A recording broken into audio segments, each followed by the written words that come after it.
frightening, bulb-eyed men, 1 billion strong, set to destroy the Earth. The human race lulled into a false sense of security except for one scientist who dared probe the secret of this terrifying plan.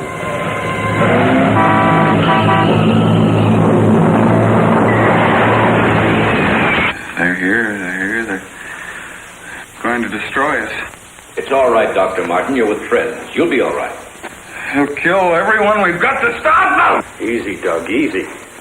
Who are you? A scientist, like yourself. Where do you come from?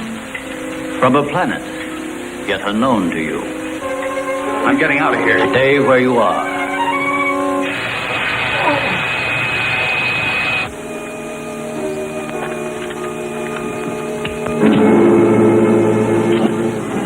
Dr. Martin, what are you doing with this?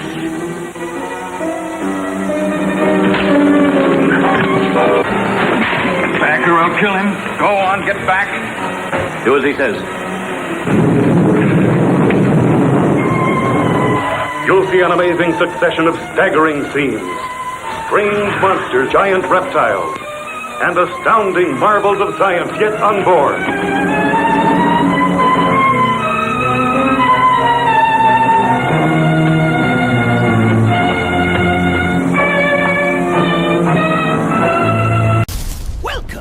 The darkest hour.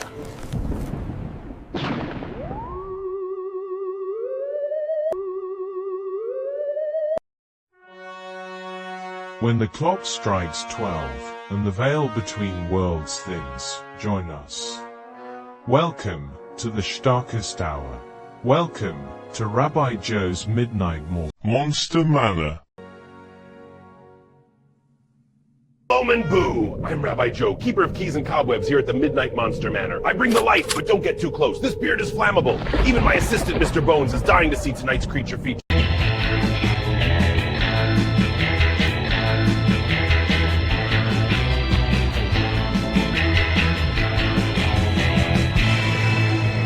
Omen screams, my nocturnal night owls.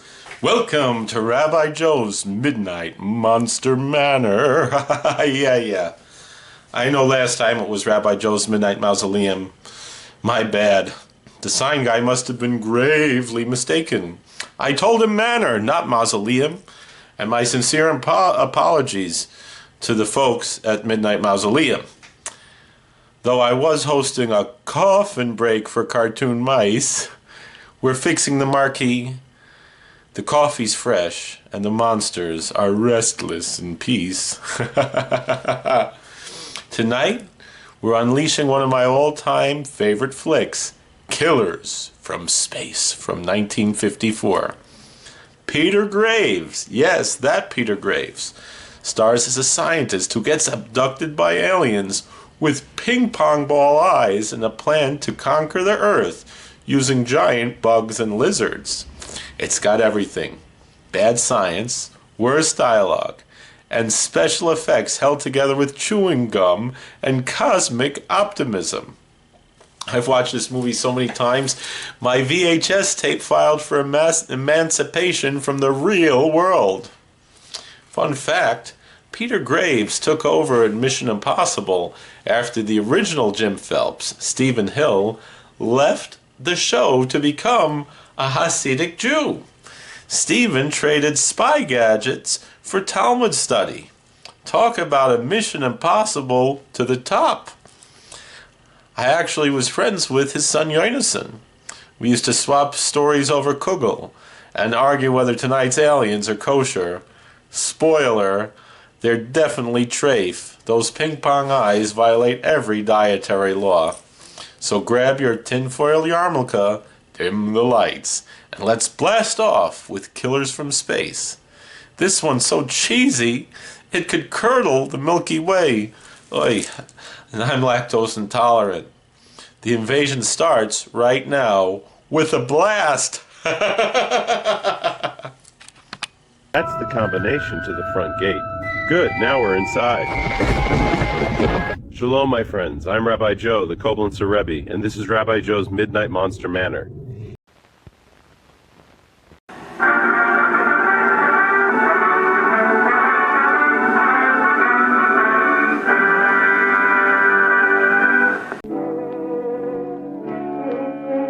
Soledad Flats, Nevada. The time, 6:15 a.m.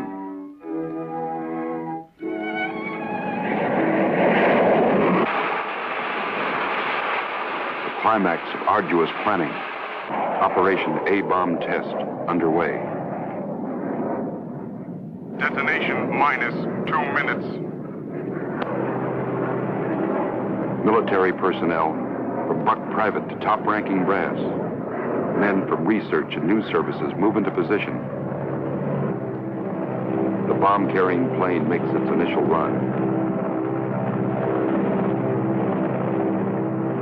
Radar with eyes that never sleep. Special equipment go into operation. All orders are carried out with split-second precision. Warning is given to all commercial aircraft to stay out of the test area. Detonation minus 70 seconds.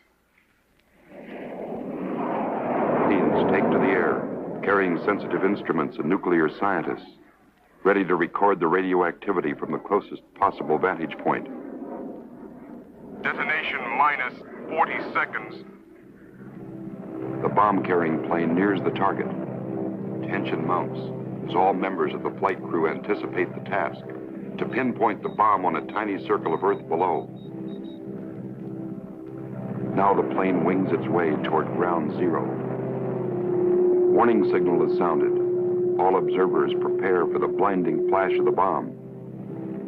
Detonation minus 20 seconds. Command of the plane is given to the bombardier. Ground zero dead ahead. The key man now goes into action. Bomb bay doors open. Detonation minus 10 seconds. 9, 8, 7, 6, 5, 4, 3, 2, 1, 0.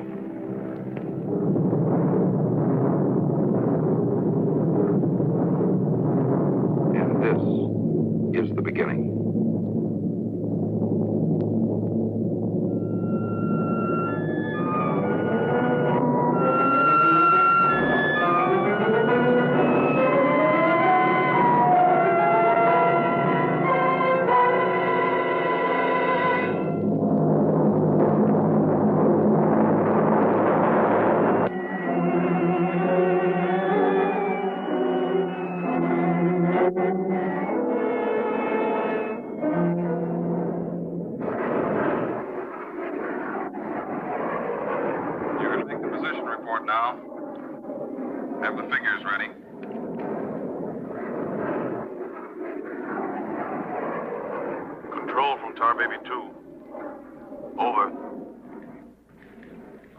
Baby 2.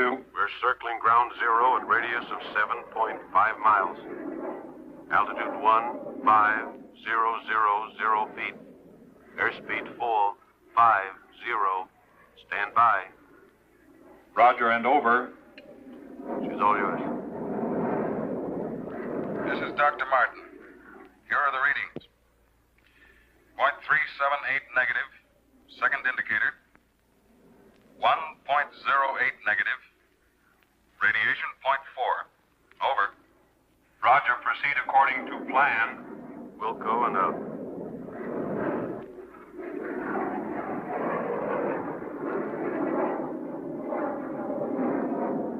Take her in closer. Okay, Dr. Martin.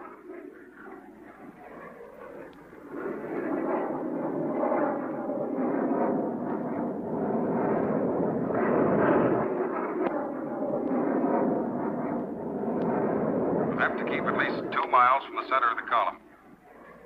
Radiation was too strong. What's that thing shining below? Looks like a fireball. Better check.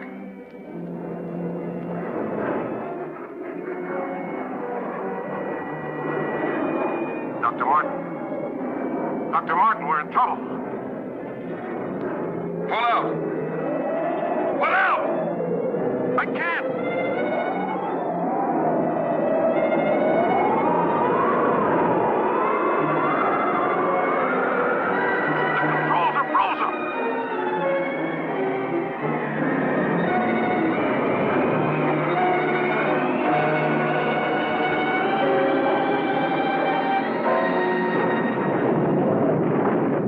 Tar Baby 2 from base.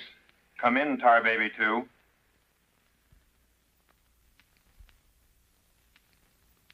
Come in, Tar Baby 2. We've lost contact, sir. Baker 2, sir. Yes, sir. All patrol craft in test area. This is a mayday. Repeat, this is a mayday.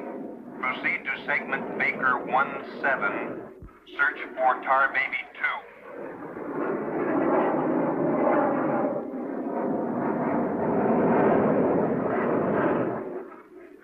Control from Tar Baby 7. Wreckage sighted southwest corner, Soledad Flats. Ship appears completely demolished. No sign of survivors. Over. Roger, Tar Baby 7. Circle wreckage at 1000 feet until arrival of helicopter rescue unit.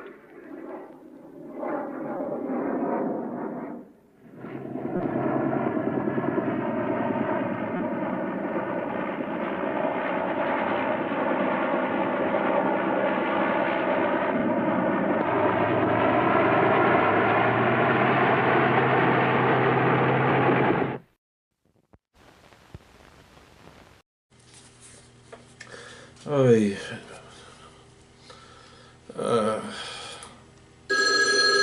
The phone's ringing. It's so much bittul terror. I better answer it. Hello? Yeah? Hello? Yes? This is Rabbi Joe's Midnight Monster Manor. Uh-huh. You're watching Killers from Space right now. Well, good. The part with the giant tarantula. Yeah, that's a real spider. They just told it to act bigger. You want to... What?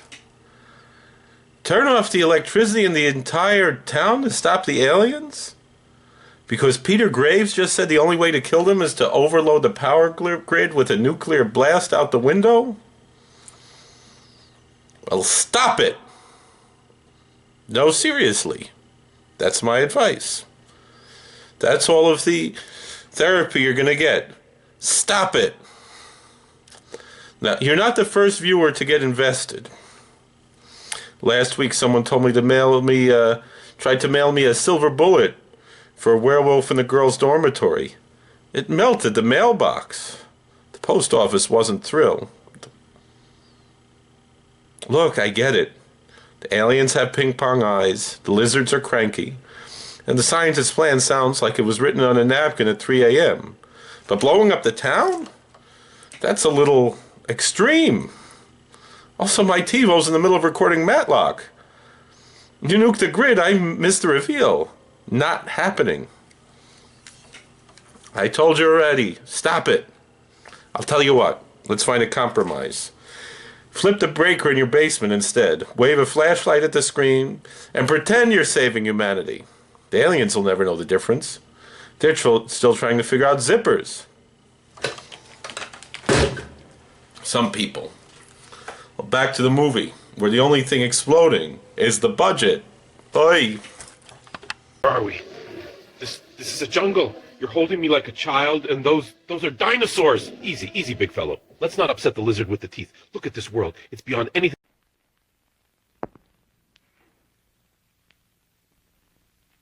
Dr. Kruger, Colonel Banks speaking.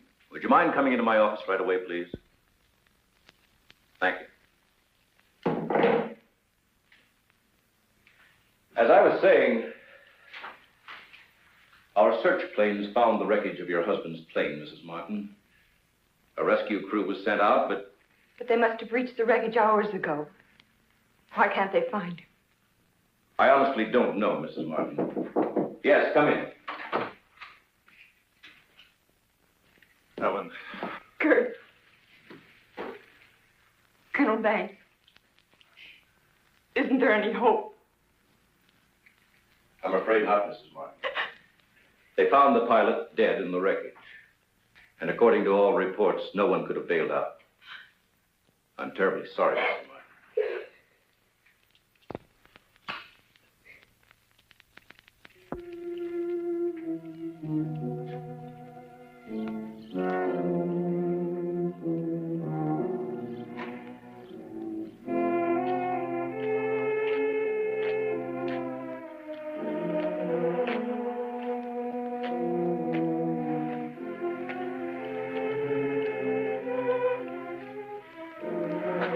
Dr. Martin!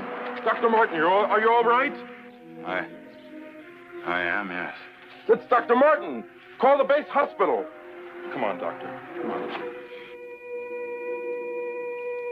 All right, look up to your right. Now look over to your left.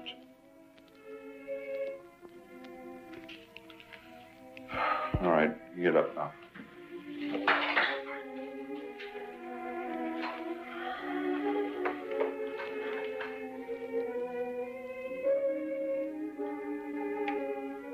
Well, everything seems all right. Except, can't you recall anything that happened from the time your plane crashed until... I remember the controls froze. The next thing I saw was the main gate of the base. Your plane was completely demolished, the pilot burned to death, and you show off the picture of health. Are you sure you weren't driven here? Positive. You don't remember where you got this? Mm-mm. You know, your medical chart shows no indication of any scars on your body. I must have got it in a crash. Now, this was surgery. A very skillful incision. I've never had an operation. Now, that's what I don't understand.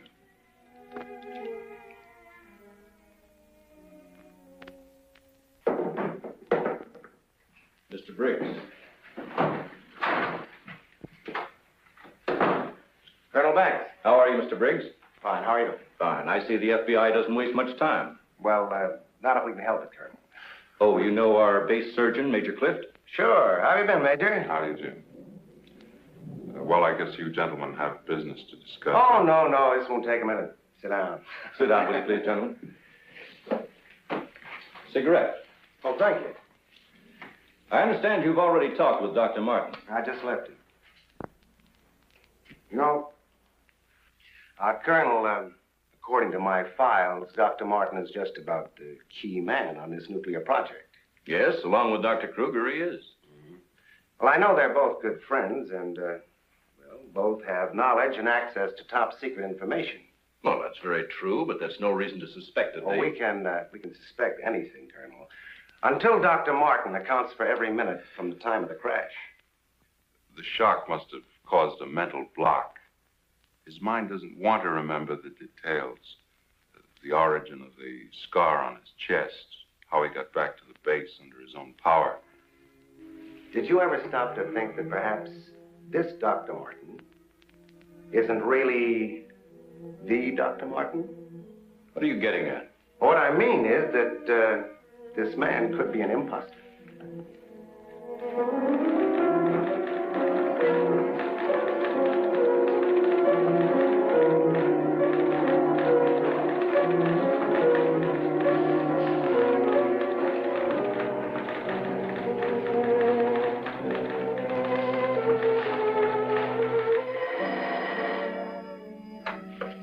Rick speaking.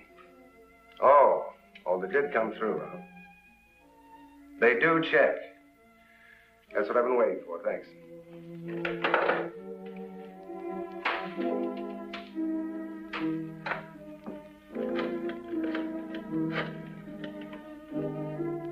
Get me Colonel Banks at the base, please. No, I'll wait. Oh, yes, Mr. Briggs. Any news on the line you were getting on Dr. Martin? Just heard from Washington. Well, I was wrong. This is our man, all right. His prints and description check right down the line. Now, here's what I suggest you do. But you say he's in excellent physical condition, yet you're keeping him in the base hospital. Why? Mrs. Martin, you must realize that your husband is engaged in a highly secret work. If this experience had, affected his mind... Are you trying to tell me that Doug is... No. It's nothing serious, Mrs. Martin. His reflexes are excellent. Except for that one lapse of memory, his mind is perfectly clear. Isn't that natural under the circumstances? Yes. Except for the question of the scar on his chest. I know he didn't have it before the crash. Well, I'm sure he didn't, Mrs. Martin. But you see, it would be impossible for a wound of this size to have healed so quickly and without medical attention. You can't keep him here indefinitely. Well, we don't intend to. We've asked you to come down here because we've decided to let you take him home. Provided you can keep him quiet and he gets enough rest. I understand. Now we'll just have to take that vacation he's been wanting for so long. Vacation? To watch him, you'd think you never heard of one. Yes, he must have asked me 100 times when the next test was scheduled.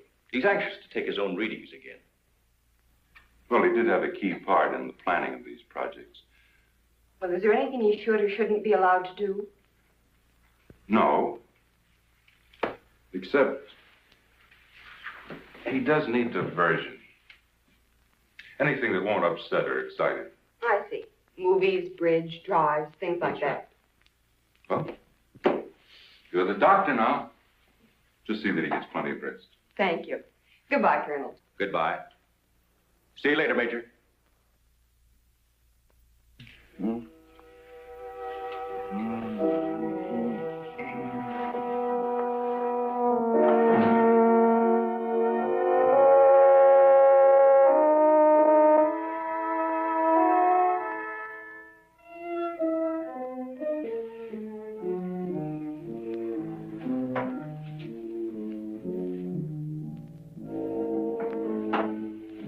Doug, what's the matter?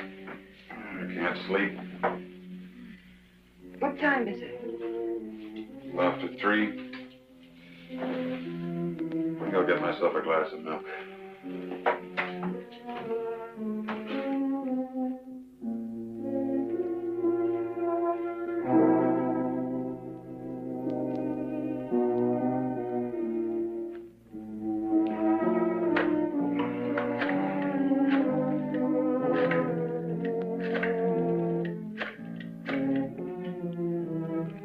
Give me squadron operations. Duty desk, please. Helen, what did you get up for?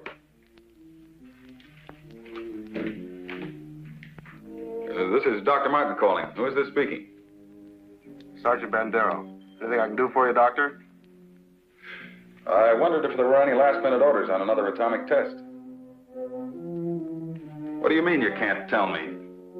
Sorry, sir. Regulations. I can't give out information to anyone. No, sir. It won't do you any good to come down. All right, we'll see about that.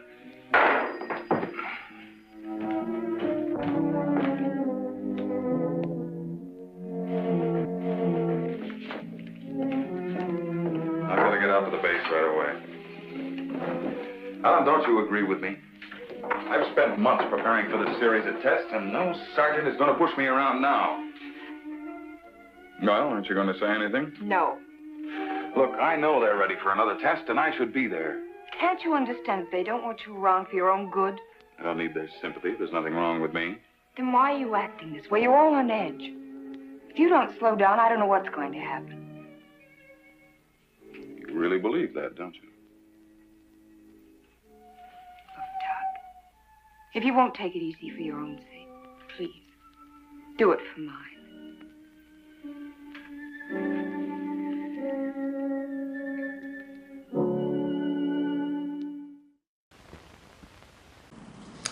Oh, welcome back, my insomniac invaders. We're a little bit way through Killers from Space. And if your brain hasn't melted into the carpet yet, congratulations. You're tougher than the aliens' cardboard spaceship. Quick recap. Peter Graves crash lands, dies, comes back with a scar shaped like a bad tattoo, and now the ping-pong-eyed extraterrestrials are using him like a cosmic post-it note. Plot twist? Their master plan involves giant bugs and lizards, because nothing says intergalactic domination like a radioactive gecko with the grudge. Speaking of grudges, I tried pitching this movie to Jonason, Stephen Hill's kid. He's a musician, as a double feature with Fiddler on the Roof. Actually, Jonason plays a pretty good fiddle. He said, "My tati left Hollywood for Torah. At least you could do is pick aliens with better table manners." I told him these aliens do have table manners. They eat the table, the chairs, and half of Nevada, as if that matters. And can we talk wardrobe? Peter Graves rocks the same rumpled suit for almost 70 minutes until he puts on that robe at the end. That's not acting, that's commitment. I once wore the same Bekisha for 3 conventions, and security thought I was a haunted curtain. But the real star? Those eyeballs. Budget ran out, so they glued ping pong balls to swim goggles. Director's note, make it look alien. Result, they look like they lost a staring contest with a vending machine. Stay tuned, creeps. After the break, the lizards unionize, the scientist unionizes back, and the special effects unionize a lawyer. We return to Killers from Space, now with 50% more reptiles and 100% more regret. Back to our show here at Rabbi Joe's Midnight Monster Manor. Oi, ribbon shell! Alarm! What is this thing? Master of the world, protect your people. I am here, creature. You see me. You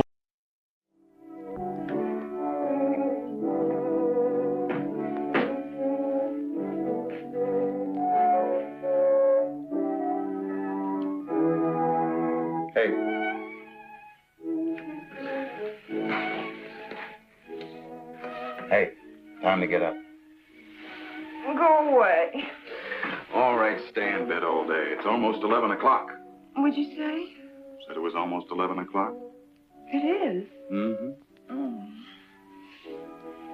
You go put the coffee on while I get dressed.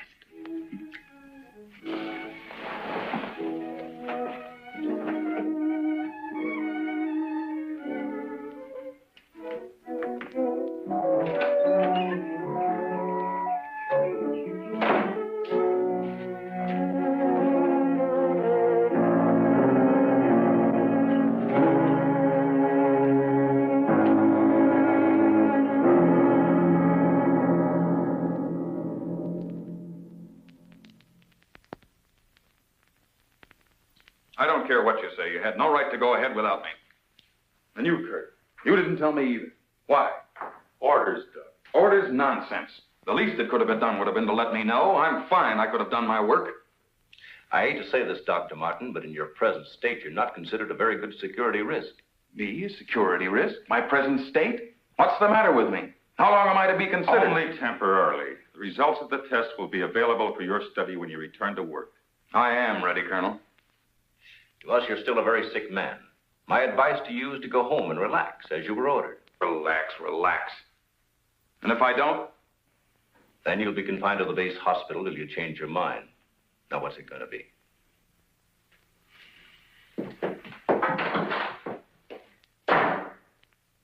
Well, Doctor? Oh, Dr. Martin. I didn't expect you back so soon. Haven't you heard? I'm a mental case. Can't even be trusted with my own word. Liable to go berserk at any minute. Colonel Banks will fill you in on the details. Don't tell me. Let me see. You're, I know. You're Miss Vincent, the secretary I share with, Oh, Doctor, you can't be serious. There was no one in your office, so I thought you wouldn't mind. Oh, that's all right. It's all right. As far as I'm concerned, you can take the rest of the day off. Are you sure? Mm-hmm. No, I don't really belong here. I just came in to pick up a few personal things from my desk. Goodbye. Goodbye.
Main gate, please.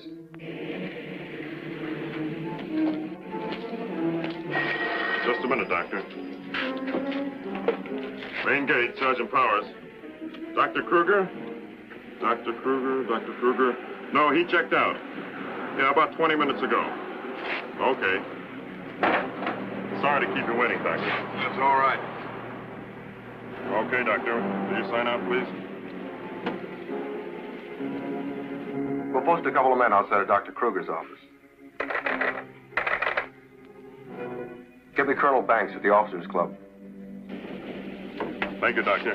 Good night.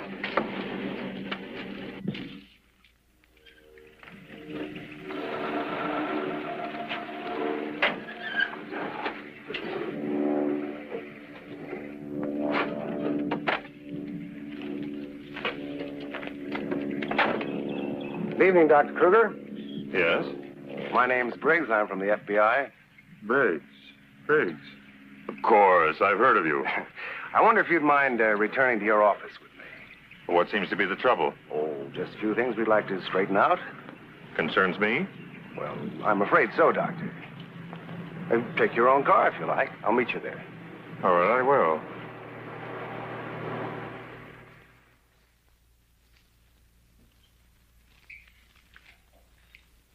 The papers seem to be intact.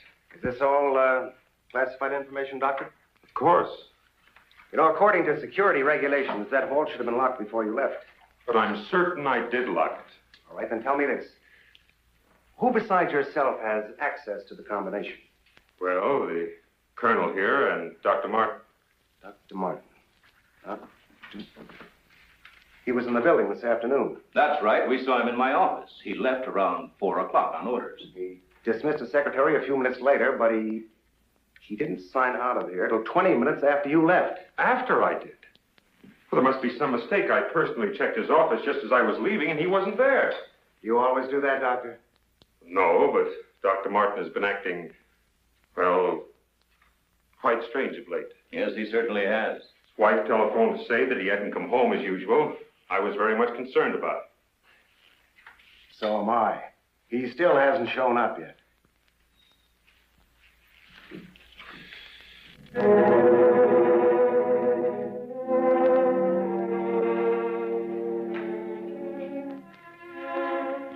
What kind of pipe tobacco do you use, Dr. Kruger? Me? Why, I don't smoke at all. Did you, Colonel? Cigarettes? What are you driving at? That's funny. How long has Dr. Martin been using this brand of tobacco? Well, I really don't know. Why? Now, Mrs. Martin, you say you have no idea where he could be at this hour. Why, no, he's never been this late before without telephoning. Well, I hate to ask this, but have you ever had any suspicion that there might be another woman? Certainly not. I'm sorry, Mrs. Martin. Just why are you asking me these questions? Well, let's put it this way. Has he made any new friends lately?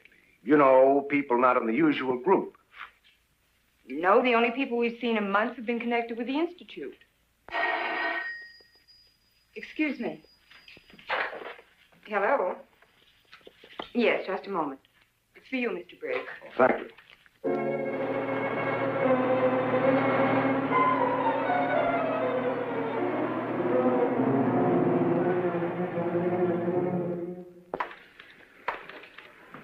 All units in Sector 7, Code 4. Repeating, Code 4. Be on the lookout for two-tone coupe. License number 1W67713. Repeating, all units, Code 4. Missing, Dr. Douglas P. as in Paul Martin. Male Caucasian, 32 years of age. Height 6'3". Weight 195 pounds. Color of hair blonde. Color of eyes blue. Last seen driving coupe. License number 1W67713. Shalom, my nocturnal noshers.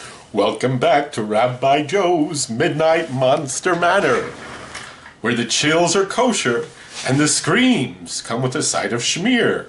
Tonight we beam straight into the Saucer Age with 1954's Killers from Space, a low-budget lunar landing on the bargain bin of terror.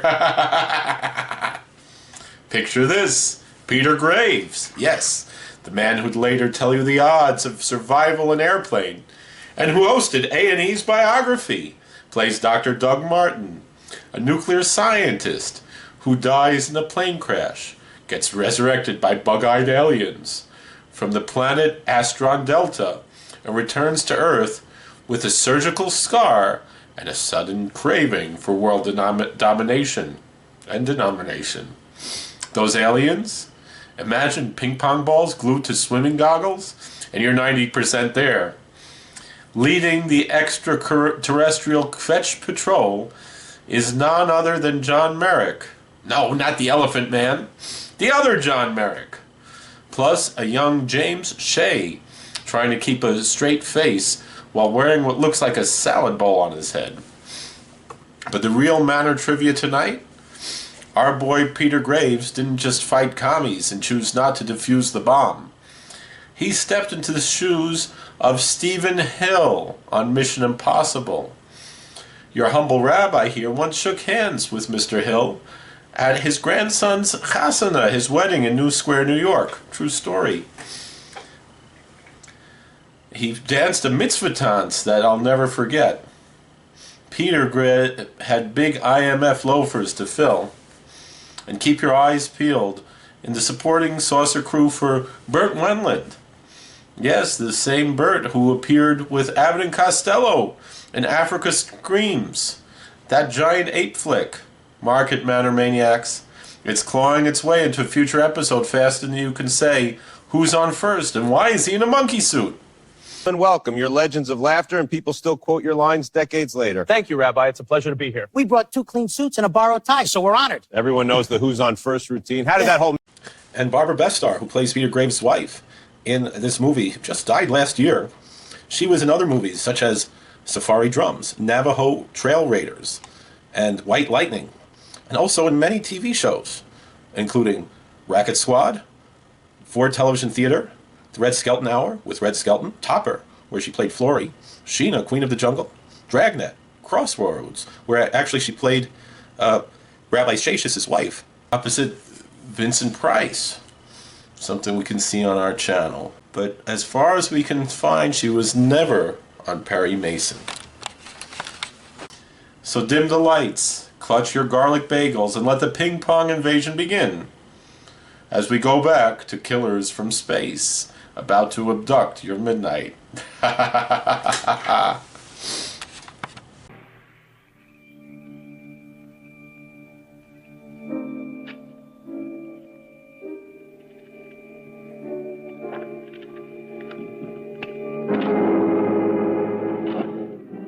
Dr. Martin, what are you doing with this? Any special reason for placing it under this rock?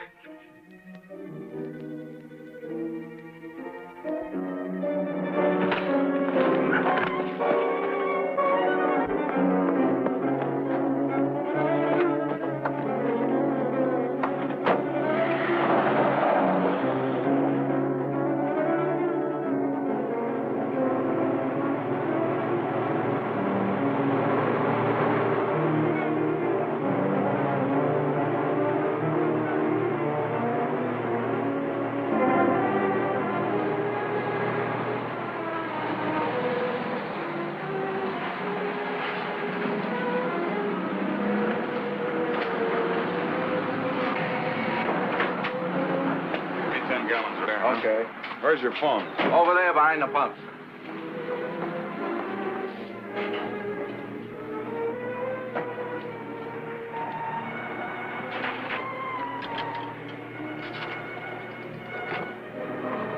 Operator, give me Crestview 95359. All units in Sector 7, Code 4. Repeating, Code 4. Be on lookout for two-tone coupe. License number 1W67713. Operator, you sure you're dialing the right number? We'll try it again, will you? It's my home. There ought to be someone there now. At junction of Highway 66 and Beach. Ambulance en route.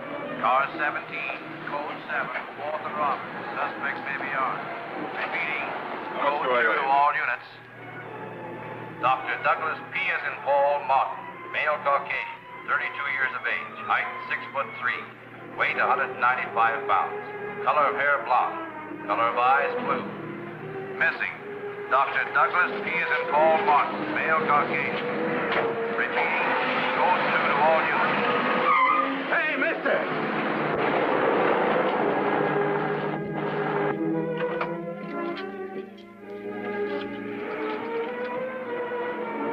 Operator, give me the police, quick.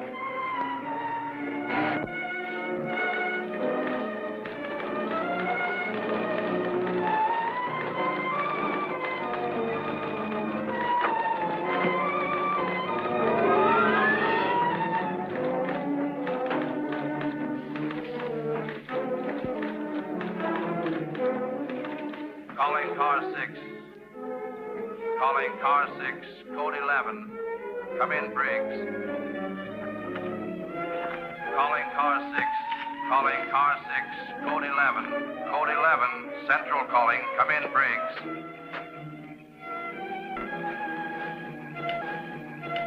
Hello, Central. Hello, Central. This is Briggs. This is Briggs. Come in. Subject, Dr. Douglas Martin, last seen en Route 61, heading toward North Junction. Stopped at gas station, corner of Ridgewood and Mills Road. Acknowledge. Roger. Briggs out.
Mazel tov, my cosmic congregants. Before the ping-pong ball-eyed invaders land, let's shine the Klieg light on the mad scientists who built tonight's saucer, the crew of Killers from Space. Steering this bargain basement UFO is producer-director W. Lee Wilder, the other Wilder brother. Yes, kin to the immortal Billy Wilder, who gave us Sunset Boulevard, Some Like It Hot, and The Apartment. Films so perfect they make the angels kvetch with envy. Meanwhile, his big brother W. Lee cranked out sci-fi schlock like Phantom from Space, A Man Without the Body, and the immortal The Snow Creature. Proof that one family can produce both caviar and canned gefilte fish. But wait, plot twist. The screenplay for tonight's eyeball extravaganza was co-written by W. Lee's own son, Miles Wilder. Fresh out of the crib. Okay, maybe not. But Miles later penned episodes of Get Smart, The Dukes of Hazzard, and even McHale's Navy. From Bug-Eyed Aliens to McHale's PT-73, the kid knew how to torpedo a punchline. And yes, the Wilder brothers were Hungarian Jews. Behind the lens lurks cinematographer William H. Clothier, who would later shoot John Wayne epics like The Alamo and McClintock, trading Martian mesas for Monument Valley. Special effects handled by Jack Rabin, another member of the tribe, and Irving Block, both from our Yiddish brethren. The same duo who'd conjure flying saucers for War of the Worlds and Kronos. Budget? Whatever followed the couch cushions for Planet Film plays in this one. But can you imagine? The same people made such big movies and this little one. And let's salute editor John F. Link Sr., who somehow stitched 71 minutes of stock footage, ping pong balls, giant pictures of lizards and bugs, and Peter Graves' eyebrows into something resembling a movie. Boy, the cuts he didn't make. So let's raise a glass of Kedem wine to the Wilder clan, maybe some Schlibovitz considering they're Hungarians, and their ragtag rocket squad. They might not have won Oscars just like his brother did, but tonight they'd have abducted your Midnite. Lights down, saucers up, as we go back to Killers from Space as they invade now. It says, sing to the Lord a new song. That's straight up songwriter talk right there. In Hebrew, it means a melody that's fresh every day. Kind of like trying to write something new each time you pick up a guitar. Exactly. The words keep the heart awake. They're here. They're going to... Here. They're here. They're here. They're going to destroy us. He's coming out of it. It's all right, Dr. Martin. You're with friends. You'll be all right. Now let me go. Let me go. Steady now, steady, Doc. He'll kill everyone. We've got to stop now. Easy, Doug, easy.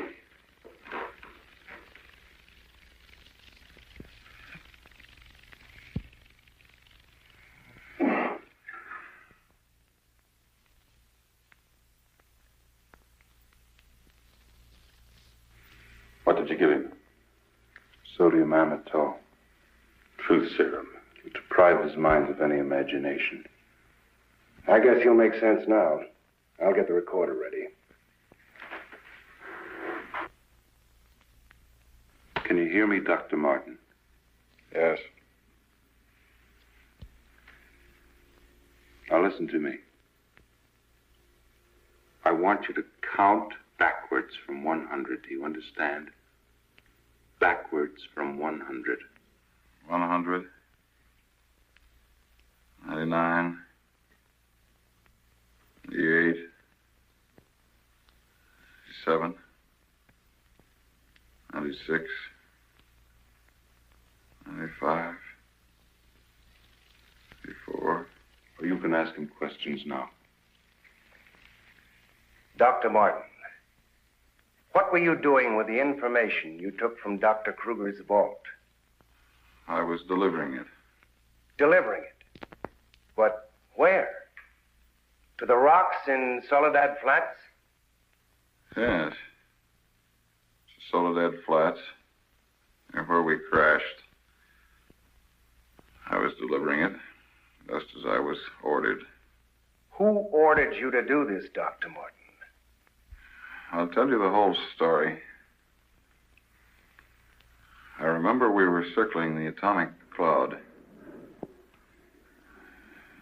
There was an object glowing beneath us at Soledad Flats.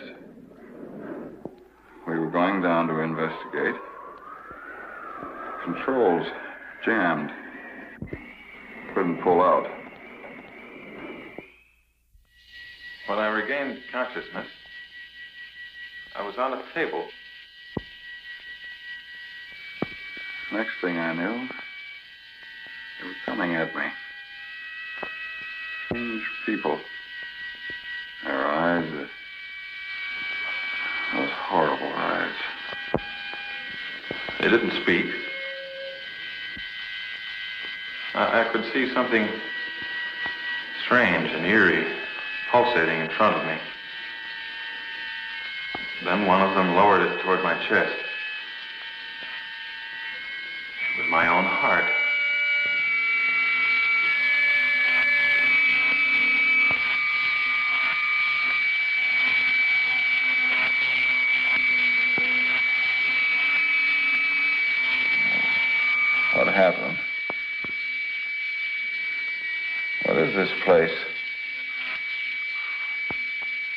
Who are you?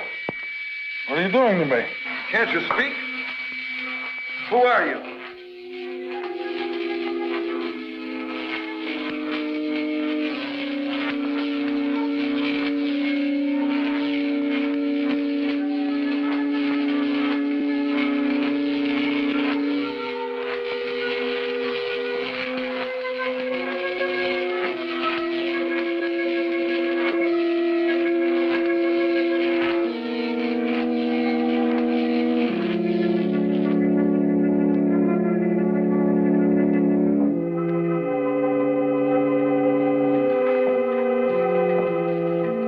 Step forward.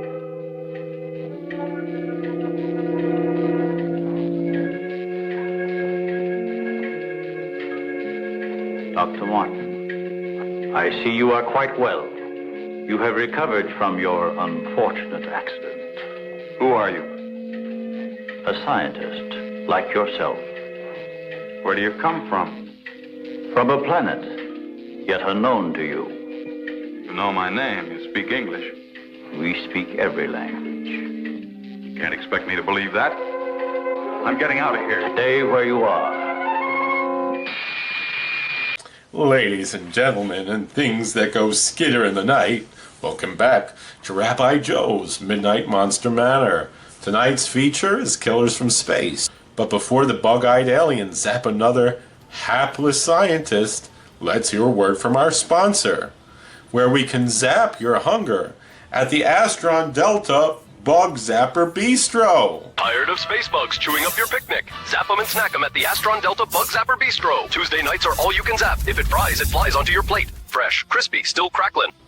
Step right up. We catch them fresh from the asteroid belt, then fry them till they glow. Tonight's special, Roach Wellington, flaky crust, extra legs. And for our kosher observant friends, we have locusts and grasshoppers straight from the 8th plague menu. Fried, spiced, or manna glazed, because nothing says kosher like eating what once ate up your crops. Come for the buzz, stay for the crunch at the Astron Delta Bug Zapper Bistro, where the food's so good, even the aliens phone home for seconds. Now back to Killers from Space. Try not to blink, or you'll miss the specials.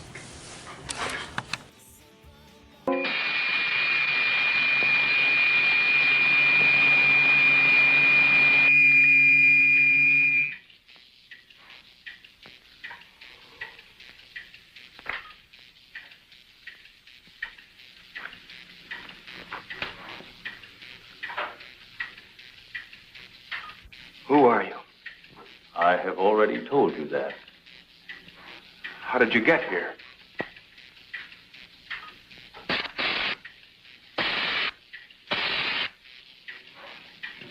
Here, in our machines magnetically propelled across the electron bridge we have created. Electron bridge?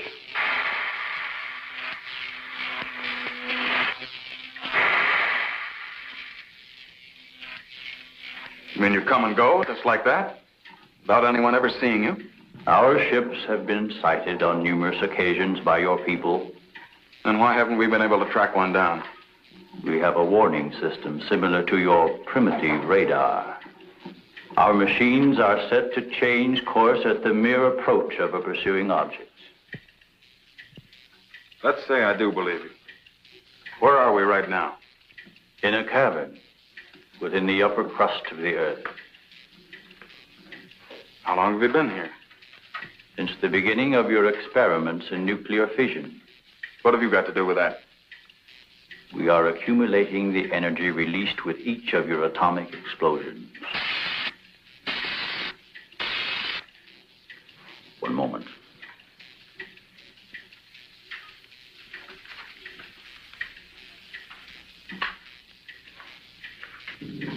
No, I here, Peter, Peter.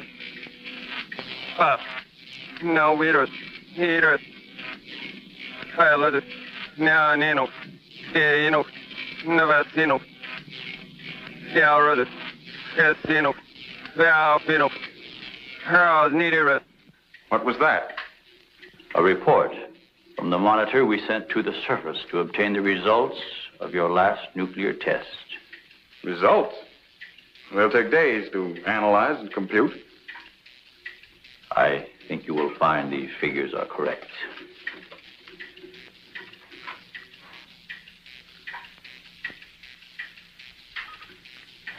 Can't believe it.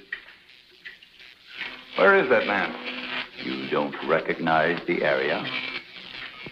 No. He is in the vicinity where you crashed.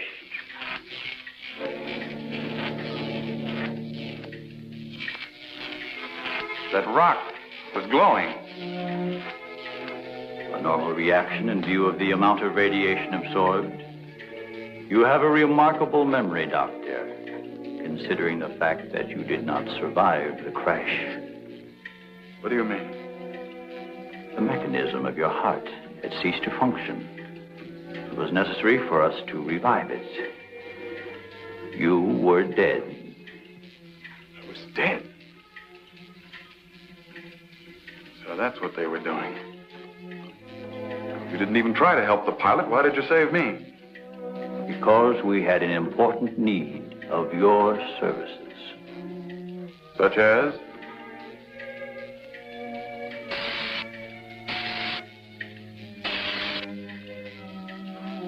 Look this way, Doctor. You will understand.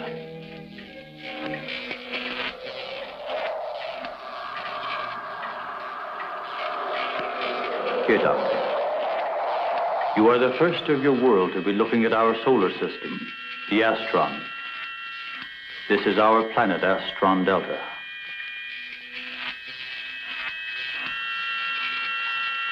It occupies the fourth position in relation to this, our sun. Yes, go on.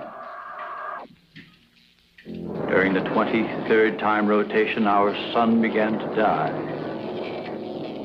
So, during the succeeding generations, as our planet began to cool, vegetation began to disappear. Our eyes developed to this state to combat the ever-growing darkness. We were forced to migrate. You left your planet? Where? We invaded these neighboring planets. They were nearer to our sun.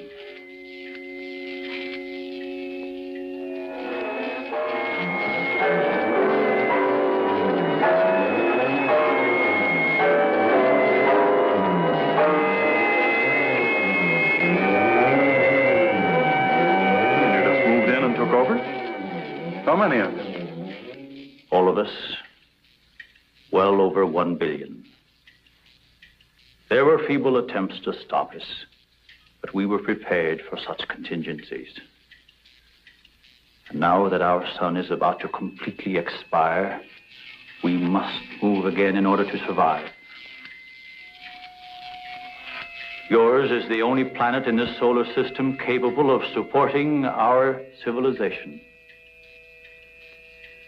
This is fantastic. Over 1 billion of you trying to come here to Earth. We have no alternative. We have been putting our plan to work for some time. At the proper moment, the invasion will be launched from our platforms, which are being readied in space. Nothing can stop us.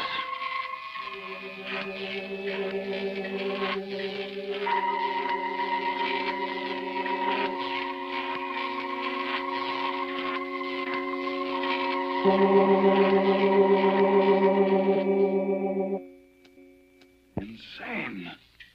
This is ridiculous. You cannot find your way in or out of this cavern. Do not try to leave.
So, you have discovered our menagerie.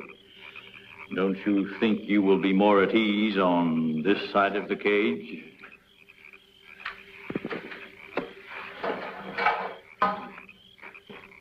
It's horrible. What are you doing here? We are breeding our, shall I say, armies. Those carnivorous insects and animals? What have you done to them? Their growth is due to a change in their genes. With your next new... Yes, we changed their genes. They used to wear Levi's. Now they wear American Eagle. Ha ha ha ha. Yet the animals we raise today are superior in many respects. Through the science of genetics, they have been improved. Man's ability to make changes in plant and animal stocks has resulted in benefits to all of us, including an increase in our real wealth and improvements in our health. The development of better plant and animal stocks is one application of the science of genetics.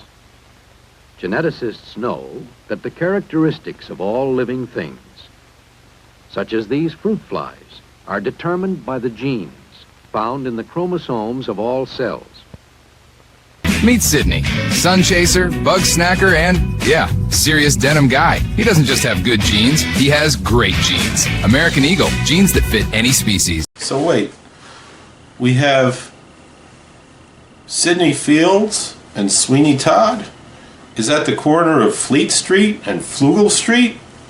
Flugel Street? Is that a Susquehanna hat? In their genes. With your next nuclear test, these animals will multiply at a rate beyond imagination. When the time comes, we will unleash them. They will spread to every continent and devour every living thing on the surface of the earth. What good will that do you? How could you expect to survive better than we? We have provided for that.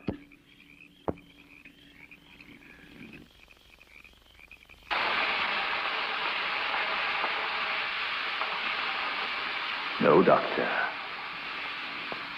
Look over there.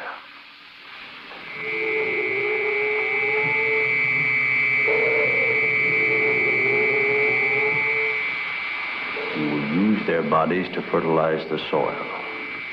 Vegetation will rise up in abundance. A new era of civilization will begin. Gamma rays? You see, Doctor, we have arranged for everything.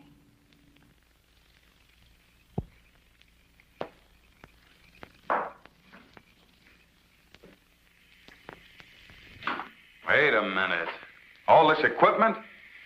Our nuclear storage units. To date, we have accumulated several billion electron volts as a result of your atomic explosions. Several billion? A chain reaction at this point could release enough unstable isotopes to create a new and powerful element. Might be impossible to control. True. An element that will never be known by your scientists. I can assure you the strength of this new element will... Why, this is a powder keg. Could go off at any minute. I assure you, Doctor, we have everything under our complete control. What force could possibly be strong enough to harness the... Well, you control your whole operation by electricity. Of course, no generators. That means you're getting your power from somewhere on the surface. It must be passing through here. You have heard enough, Dr. Martin. Step inside. All right. What do you want from me? You will have access to advanced information relative to the time and strength of the forthcoming atomic tests. What about it?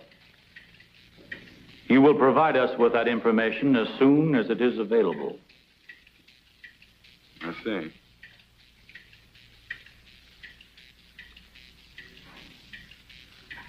You're afraid of an overload.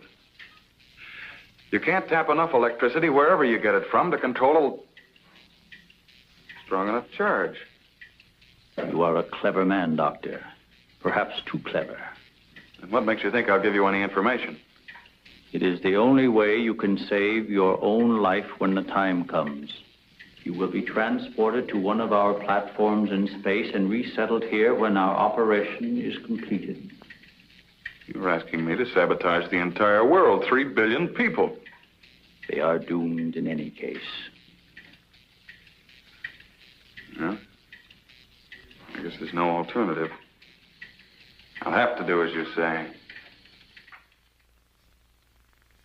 You are lying, Doctor. Your only wish is to betray us. No. I know.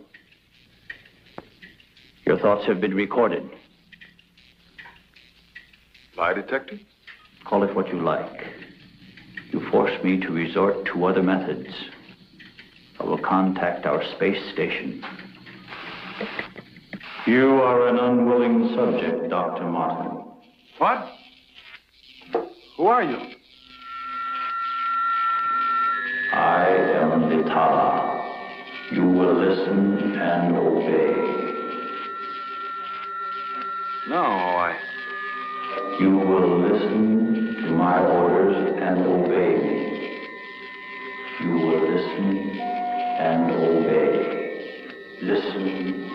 and obey. You will remember nothing you have seen or heard here. Nothing but my orders which you will obey. Yes. You will obtain the data and bring it to the stone near the place where your plane was wrecked. To the stone. What have you seen or heard here? What have you seen or heard here? Nothing. Repeat my orders. I will obtain the data and bring it to the stone.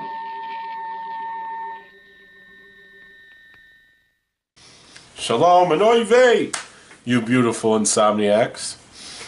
This is Rabbi Joe's Midnight Monster Manor, live from the basement of the funeral parlor, where the Wi-Fi is spotty, the ghosts are union, and the only thing deader than the clientele is my producer's career.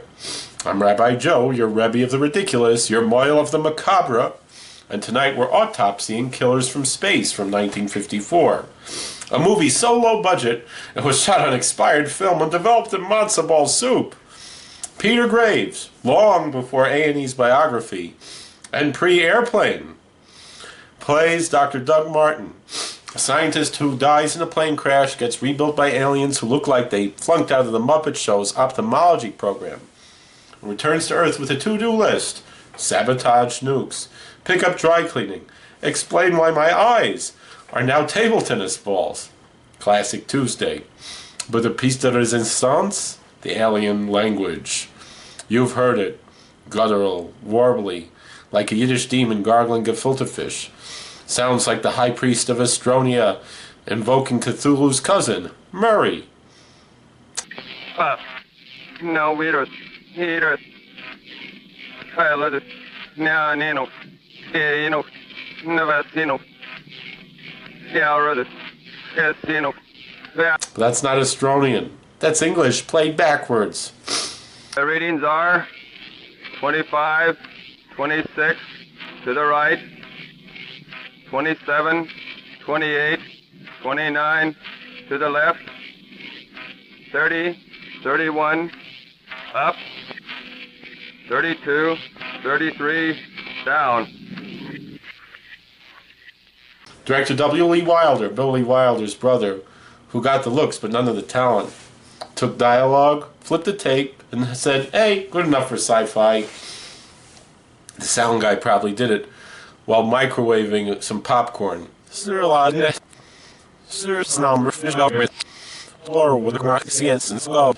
not a language. That's a bar mitzvah DJ with a busted mixer. They recorded in one take between the alien smoke break and the craft service guys yelling, who ordered extra eyeballs? But here's the kicker. The aliens' big plan, grow giant lizards, bugs, and snakes to conquer the world. Their budget for monsters, $10, and a coupon for Party City. The giant locust is literally a grasshopper on a fishing line. The lizard is just a regular collared lizard. And the aliens' headquarters is actually Bronson Cave, as we'll discuss later. They couldn't afford a second take. So when Peter Graves screams, you can't do this, the alien just nods because the actor forgot his line and the director was already at the bar. And the deep cut, the backwards audio. It's not even consistent. Half the alien commands are just crew arguing about parking. Play this clip backwards. That's not a transmission from Astronia. That's a passive-aggressive post-it from the prop department. So here's your Torah from the trash heap, my Midnight Michiganers. Killers from Space proves that the cheapest trick in the book, reverse the tape, add reverb, call it alien, works. Because we're suckers for mystery. We hear gibberish and think, genius! Was really just Dave from accounting burping the alphabet. Mazel tov. Next time you're up at 3 a.m., play your voicemail backwards. Who knows? Your ex might be an Estronian spy, or just really bad at pronunciation. Well, keep your tapes reversed and your monsters budget-friendly, and your eyeballs attached. Shalom, backward, and good night. Steve, you still owe me $5. Well, that's what I did. I took the information to where they told me. I didn't realize I was being mesmerized.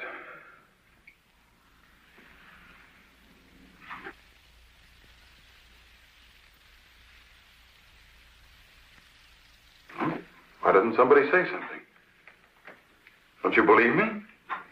Kurt, you understand. These giant animals breeding by the millions, they'll devour everything unless we stop them. Of course, Doug, we will. Colonel, you've got to arrange to set off another bomb tonight. The strongest charge we have. They're beneath the ground with all their equipment. We can blow them to pieces. Now, wait a minute. A strong charge will overload their units. You don't believe me, Colonel? Major? Kurt? Of course we do. Easy, Doug, easy. You think I'm crazy, all of you. Well, I'm not. Do you understand? Everything I said is true. I saw it with my own eyes. Give me a hand, Doug. Now, let me go. Let me go. Steady, steady, steady. Take it easy now. Take it easy. We'll talk this whole thing over. What are you doing to me now? And just rest quietly. That's it.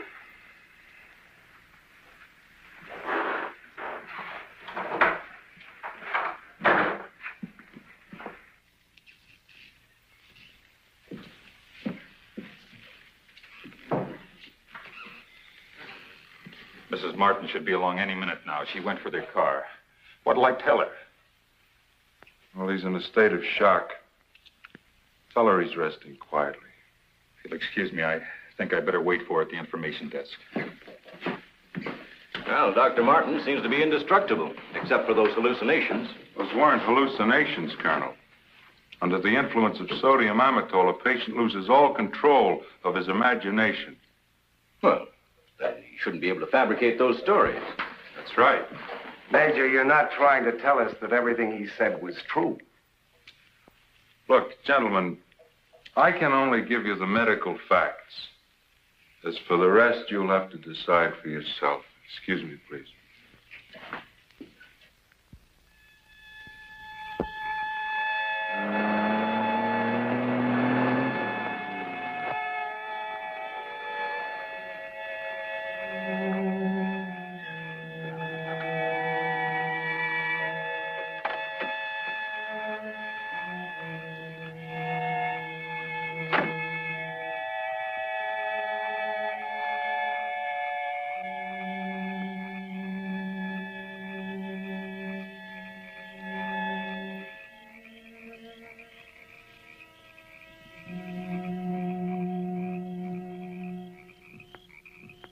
Good evening, Dr. Kruger.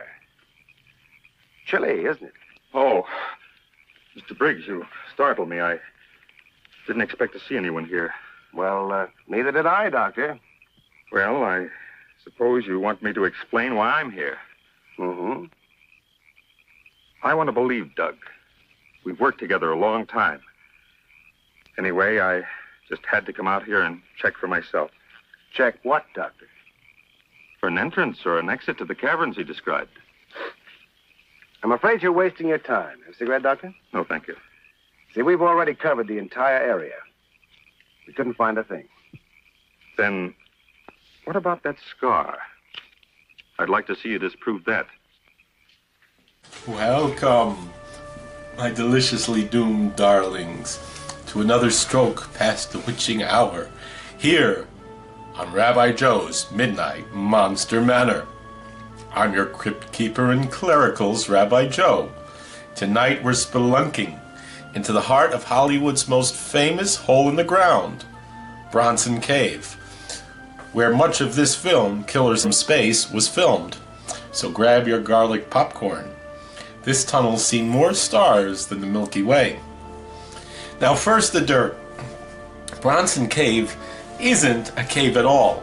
It's a 120-foot man-made tunnel blasted straight through a sandstone ridge in 1903 by the Union Rock Company to quarrel gravel for the streets of a growing Los Angeles.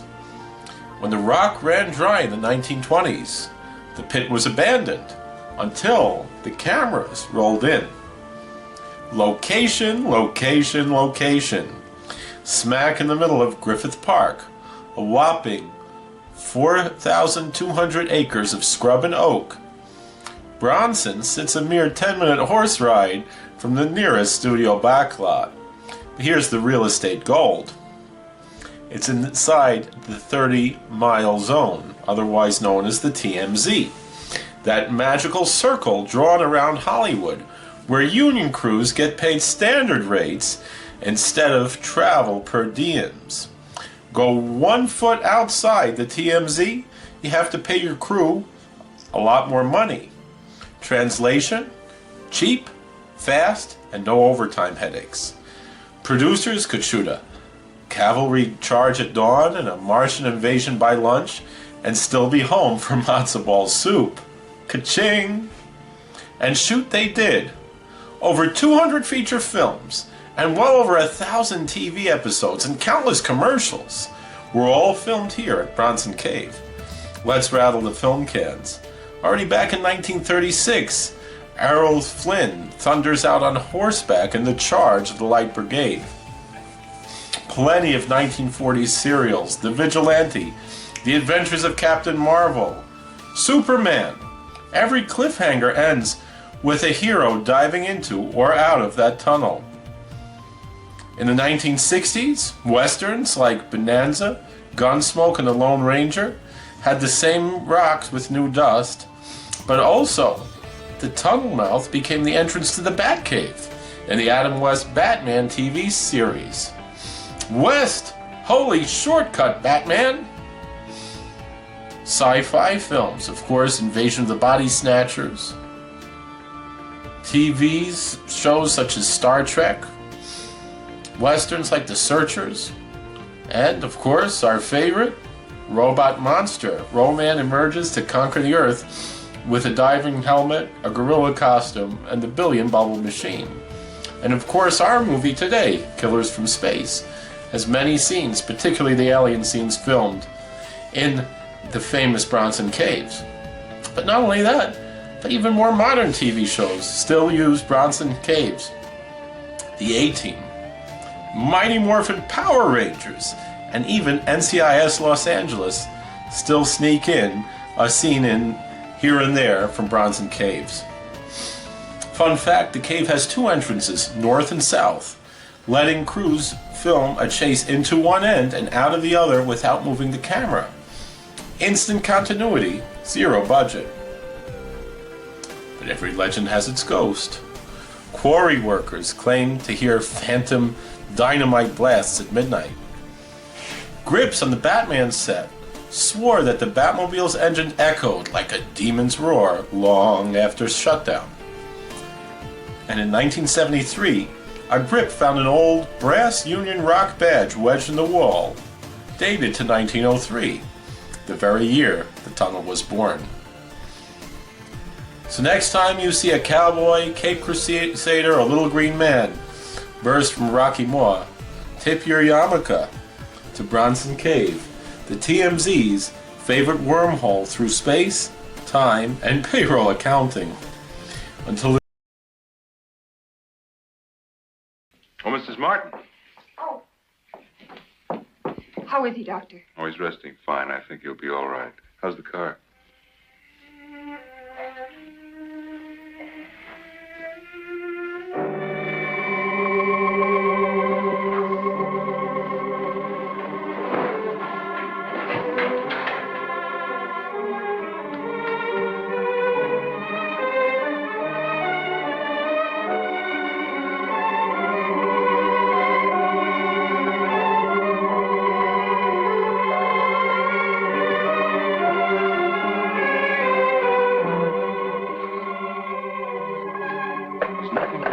Keep away from me.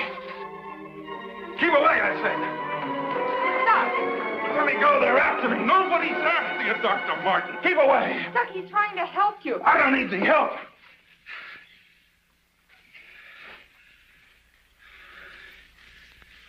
I want want to see Kurt. Right away. Now, you control yourself. And I'll call him just as soon as you get back to your room.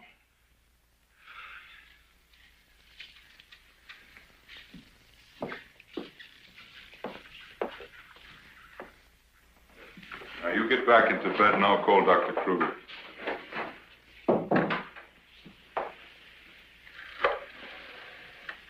I've got to figure something out before he gets here.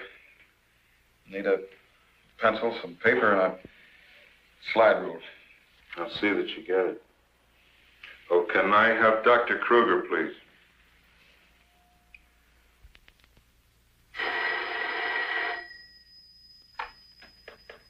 Dr. Kruger speaking. Oh, yes, Major. How is he? All right, I'll be over in a few minutes.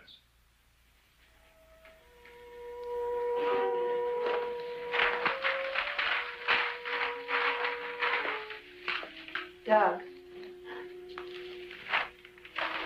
Doug.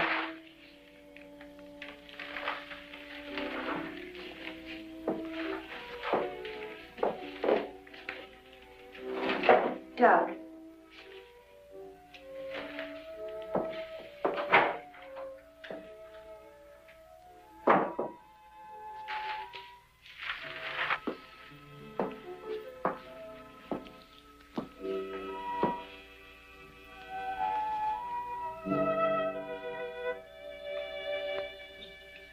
Kurt. Ellen, I got here as soon as I could. Is there anything wrong? He's much better. Imagine he's even started working. He asked for paper and a slide rule. It's interesting. Wonder what he's up to. Formulas, equations. Anyway, whatever he says, pretend to agree with him. Major Cliff's orders. Of course. Doug. Doug, Kurt's here. Hello, Doug. Just a second, I'm almost finished. I'll take your hat. Thank you.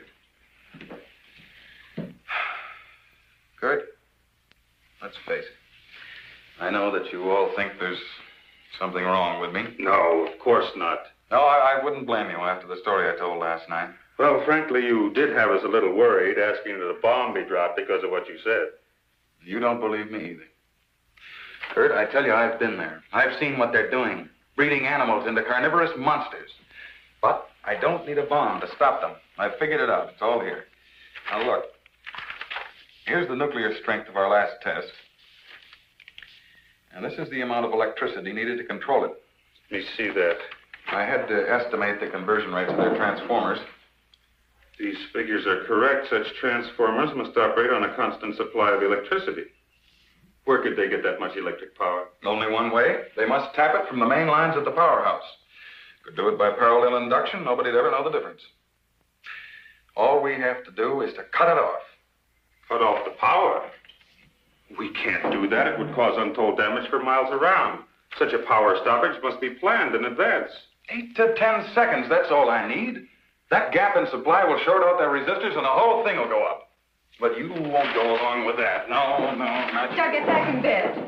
There the car keys. There's now, look, you're carrying this out of my way. Doug!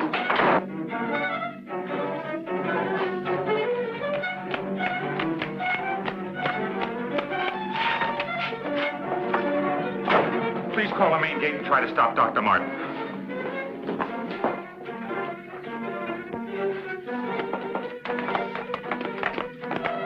Doug took the car. Hurry. Dr. Martin! Stop! Stop! He did what? How long ago? Right, we'll leave immediately. What's wrong, Colonel? Dr. Martin, he's on his way to the powerhouse, wants to cut off the power supply. Let's go.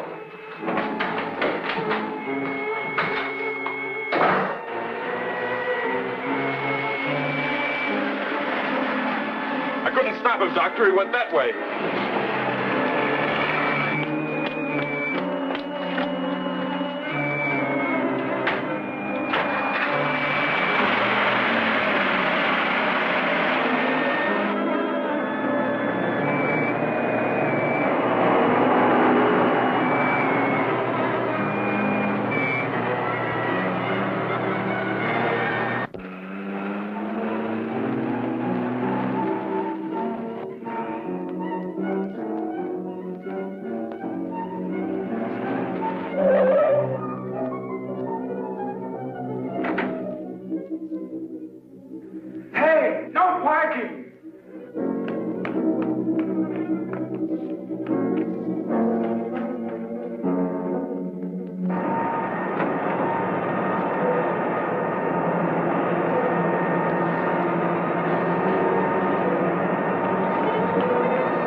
Okay, you run up the stairs. I'll look here.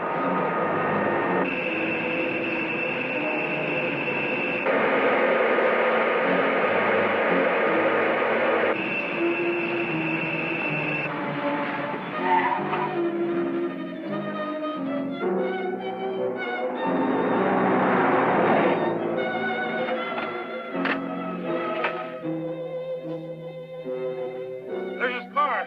Come on, hurry.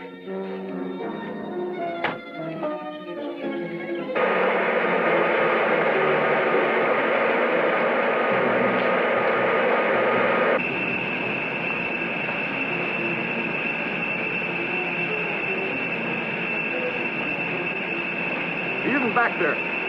Let's go.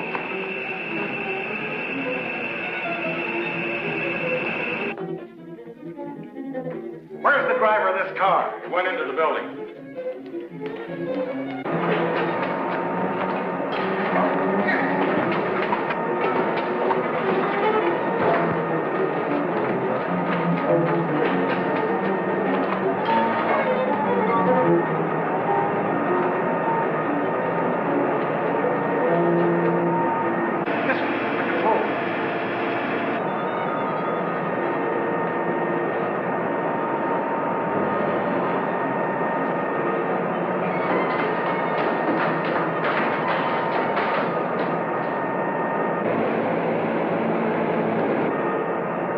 We've got to take the stairs.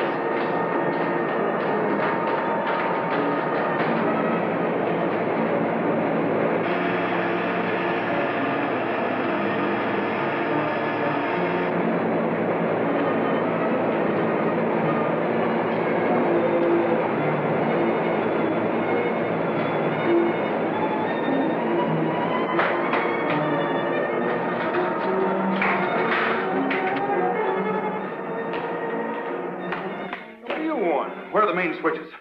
Hey, what's the matter with you? You sleepwalking or something, mister? Where are the switches that control the Soledad Flats area? I said, where are they? This way.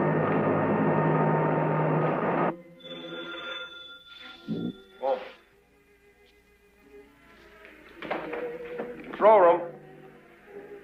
Yeah. Uh-huh.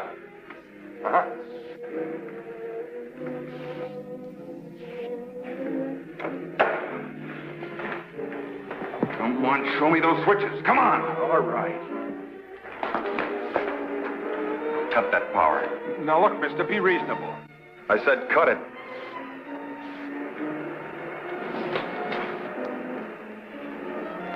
Now the next one.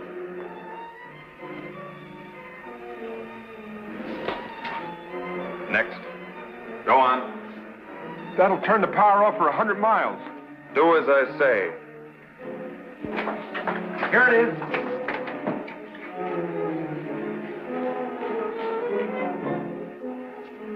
Stay where you are. Put down that gun, Dr. Mott. I'm warning you, Colonel. Come any closer and I'll kill you. Now the next one. What's this one? That's the master switch. Cut it. Doug, please, don't. I said cut it. Get back or I'll kill him. Go on, get back. Go on, get back. Do as he says.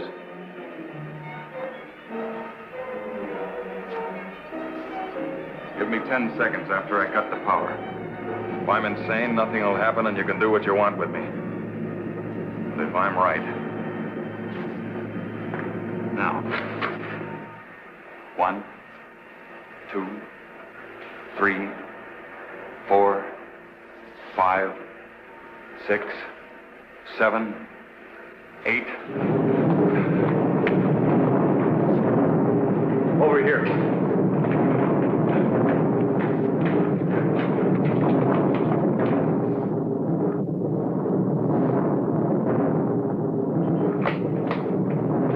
Soledad Flats, right in the button.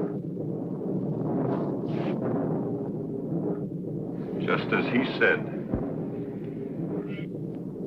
He blew them to pieces.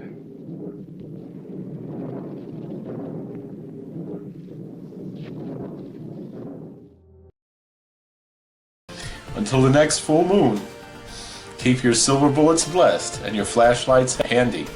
This is Rabbi Joe signing off from the Manor. Sweet screams, my fiends. And good night, Sid Fields, wherever you are.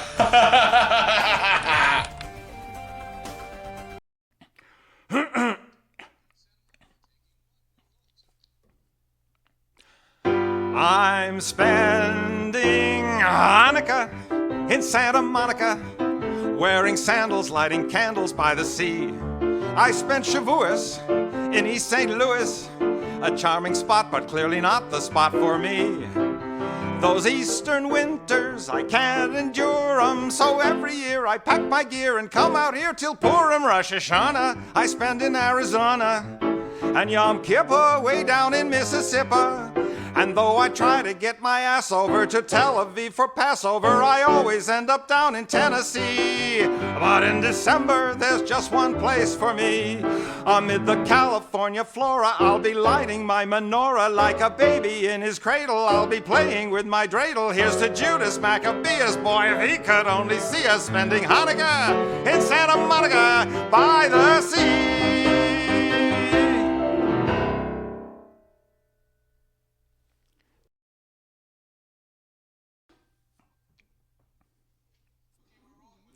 Okay, Hanukkah in Santa Monica, the short version. I'm spending Hanukkah in Santa Monica, wearing sandals, lighting candles by the sea. I spent Shavuos in East St. Louis, a charming spot, but clearly not the spot for me. Those eastern winters, I can't endure 'em, so every year I pack my gear and come out here till Purim. Rosh Hashanah I spend in Arizona, and Yom Kippur way down in Mississippi. But in December there's just one place for me. Amid the California flora, I'll be lighting my menorah like a baby in his cradle. I'll be playing with my dreidel. Here's to Judas Maccabeus, boy, if he could only see us spending Hanukkah in Santa Monica by the sea.